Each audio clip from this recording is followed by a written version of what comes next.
So hey guys, this is Neha Sharma and आज मैं अपना ट्रेंड्स का सेकेंड लेक्चर ले रही हूँ जिसमें we will be discussing on hydrogen trends.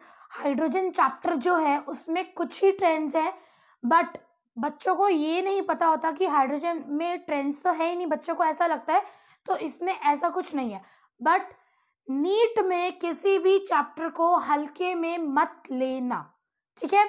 So hydrogen के कुछ ही चीजें हैं लेकिन इम्पोर्टेंट है, सो वो मैं आज आपके साथ डिस्कस करने वाली हूँ। So guys, let's get started. सबसे पहले एक टेबल दिया है हाइड्रोजन H2O और D2O का, एनसीईआरटी में दिया है H2O और D2O।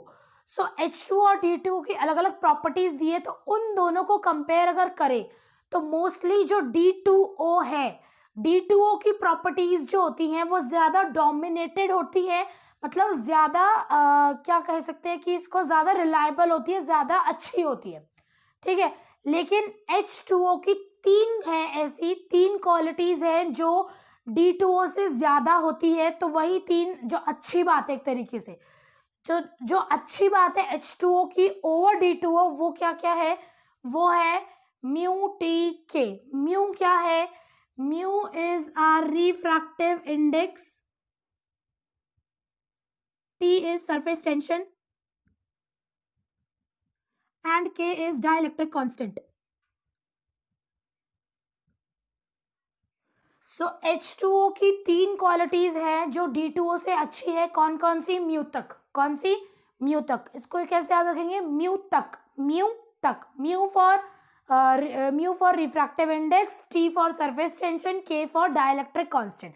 ये सारी वैल्यूज जो हैं वो H2O की ज्यादा होती है एज कंपेयर टू D2O, ठीक है। उसके बाद नेक्स्ट है हमारा H2O और H2O2।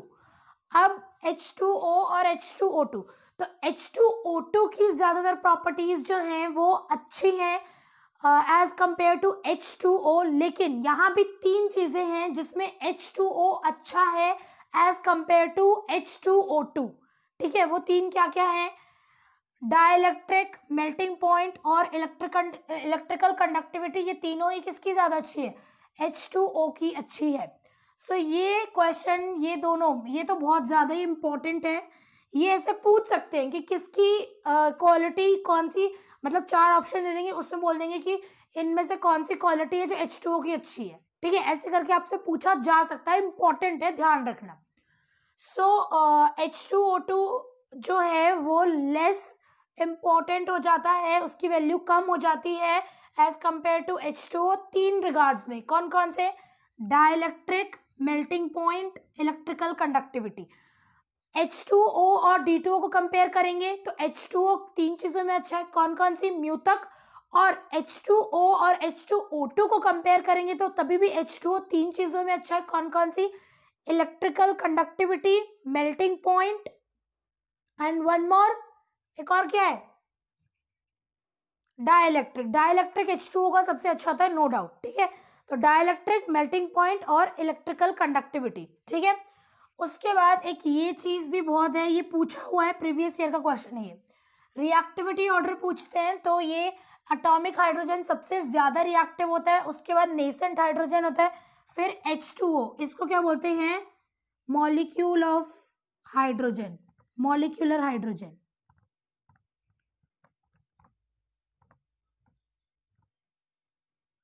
H2 मतलब मॉलिक्यूलर हाइड्रोजन।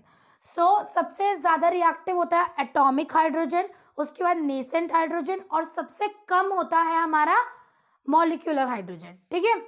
फिर उसके बाद आती है H2O और H2SC। इनकी हमने प्रॉपर्टीज, मतलब boiling point, freezing point, enthalpy of vaporization, enthalpy of fusion, ये सारी की सारी का ऑर्डर ये है। H2O की सबसे अच्छी होती है, फिर H2S की होती है, फिर H2SC की होती है। H2O, H2S, H2SC को कंपेयर करेंगे तो boiling point, freezing point, enthalpy of vaporization, enthalpy of fusion, ये सब कुछ इनका अच्छा है। उसके बाद अगेन ये आइसोटोप्स ऑफ हाइड्रोजन है तीन, ट्रिटियम, ड्यूटेरियम, प्रोटियम। हाइड्रोजन के तीन आइसोटोप्स होते हैं, तो वो ये हैं। और इसमें हम atomic mass, melting point, boiling point, density, ये सारी की सारी चीज़ें जो हैं वो ट्रिटियम की सबसे अच्छी है, फिर ड्यूटेरियम की है, फिर प्रोटियम की है, ठीक है। सो एटॉमिक मास सबसे ज्यादा ऑफकोर्स ट्रिटियम का है, मेल्टिंग पॉइंट सबसे ज्यादा ट्रिटियम का है, बॉइलिंग पॉइंट सबसे ज्यादा ट्रिटियम का है, एंड डेंसिटी सबसे ज्यादा ट्रिटियम की है। ठीक है, तो ये भी ध्यान रखेंगे। फिर उसके बाद ये जो है, ये आज तक तो कभी नहीं पूछा गया है, बट एनसीईआरटी में इसकी टेबल दी हुई है। ये देखो यहाँ पर आपको दिख रही होगी, एनसीईआरटी में ये जो टेबल दी है, इसकी ये वैल्यूज आपको लर्न नहीं करनी है। इस वैल्यूज के बेस पे मैंने ये ऑर्डर बनाया है।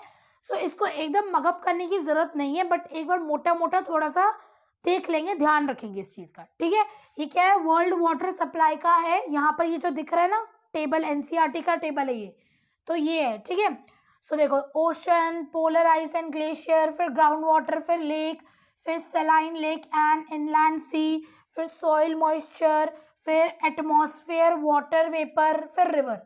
रिवर वर्ल्ड वाटर सप्लाई, मतलब वर्ल्ड में जो पानी की सप्लाई होती है सबसे कम होती है रिवर से। देखो अब हमने यहाँ पढ़ा है तो हमें पता चल गया, लेकिन वरना हम क्या सोचते हैं, soil moisture, atmosphere water vapour, ये सबसे कम होंगे, सोचने में ऐसा लगता है, लेकिन सबसे कम वाटर सप्लाई होती है रिवर के थ्रू और सबसे ज्यादा होती है ओशंस के थ्रू। ठीक है, सो ऐसा भी पूछ सकते हैं कि सबसे ज्यादा मतलब पूरे वर्ल्ड में वाटर सप्लाई किससे होती है, ओशन से होगी। ठीक है, और ऐसे भी पूछ सकते हैं सबसे कम किससे होती है, तो रिवर से होगी। या फिर ऐसे मतलब इनके चार ऑप्शन दे देंगे, ऑर्डर्स दिए होंगे 4-5 लेके, उन्होंने ऑर्डर बना रखे होंगे, ये ऑर्डर से ये, या फिर ये, या फिर ये, या फिर ये, तो वैसे भी पूछा जा सकता है। सो इसको थोड़ा ध्यान रखेंगे, ये एनसीईआरटी की टेबल से उठाया हुआ डेटा है। ठीक है, so guys that's all for hydrogen. आपको हाइड्रोजन के बारे में बस ये 6 चीजें पता होनी चाहिए, और हाइड्रोजन में कोई भी ट्रेंड नहीं है। ठीक है, बस ये हाइड्रोजन की 1 2 3 4 5 6 ये 6 चीजें हैं जो आपको पता होनी चाहिए। सो इसका स्क्रीनशॉट ले लो। So that's all guys, hydrogen हमने कर लिया। इसमें एज सच कुछ ट्रिक्स की जरूरत नहीं पड़ी, बट ये म्यू तक याद रखना, ये इंपॉर्टेंट है। फिर ये कंपैरिजन जो है ना H2O का D2O से, H2O का H2O2 से, ये इंपॉर्टेंट है। फिर ये तो PYQ का ही क्वेश्चन है, ये प्रीवियस ईयर क्वेश्चन है, ये आई हुई चीज है ये तो, रिएक्टिविटी ऑर्डर। ठीक है, फिर एक ये भी इंपॉर्टेंट है, इसको भी ध्यान रखना। और ये अभी तक तो पूछा नहीं है, बट मुझे ऐसा लगता है फ्यूचर में 1-2 साल में ये पूछा जा सकता है, ये क्योंकि एनसीईआरटी में गिवन है। ठीक है, सो दैट्स ऑल गाइज, एंड अगर वीडियो अच्छी लगे तो प्लीज लाइक कर देना, सब्सक्राइब कर देना चैनल को, और वो जो बेल बटन है ना, वो जो घंटा दिख रहा है, उसको जरूर दबा देना, सो दैट मेरी अपकमिंग वीडियोस की नोटिफिकेशन आप तक पहुंच जाए। So thank you guys and bye bye.